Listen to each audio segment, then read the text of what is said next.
नमस्कार। आज आम जाना राधाराणी बेणी विषय। राधाकुंड सेवा समय श्री रूप गोस्वामी अनेक ग्रंथ रचना करथिले। दिने तांकर गोटे ग्रंथ से राधाराणी केशर महिमा विषय लिखिथिले। राधाराणी केशर बेणी एक कलानाग परी, जहाँकि तांको अंटारे एमिति हुए जे जेपरिक कौनसी विषधर साप फणा टेकी रही। जेतेबेले रूप गोस्वामी बड़ भाई श्री सनातन गोस्वामी यह पढ़िले, से एथिपाई श्री रूप गोस्वामी को गाड़ी दे कहिले, तुमे कौन सी भल अनुरूप पाइल ना कि? तुमे राधाराणी बेणी को विषधर भुजंग कहुच? तुमे यह तुरंत संशोधन कर। यही आदेश देवा परे श्री सनातन गोस्वामी स्नान करने जमुना आड़ को गले।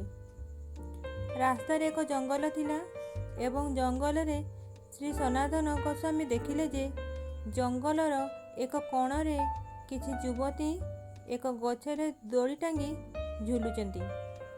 जड़े युवती एक दोड़ी रे बसी झुलुथिले एवं अन्य झियो माने तांकु घेरी रहिथिले। सनातन गोस्वामी देखिले से झुलुथिबा झियर पिठी रे एक कला साप चढ़ी जाउची, जहाँ तांकु कौनसी समय रे कामुड़ी पारे। सनातन गोस्वामी सेही युवती मानक आड़ को दौड़िले एवं उच्च स्वर रे चित्कार करी कहिले, हे लाली देख, एक अति भयंकर कला साप आपण पिठी उपर को उठी जाउची, सावधान। किंतु झियो माने तांको स्वर सुनिले नहीं एवं दूड़ी झुलाइबारे व्यस्त रहिले। दौड़ी सनातन से युवती मानक निकट में पहुँची पुनर्बार सेमानंकु सतर्क कराइले। दोड़ी रे बसिथिबा अति सुंदर युवती जनक बुली देखी सनातन गोस्वामी को हसीदेले एवं से तांकर समस्त सखी सहित अंतर्ध्यान होइगले।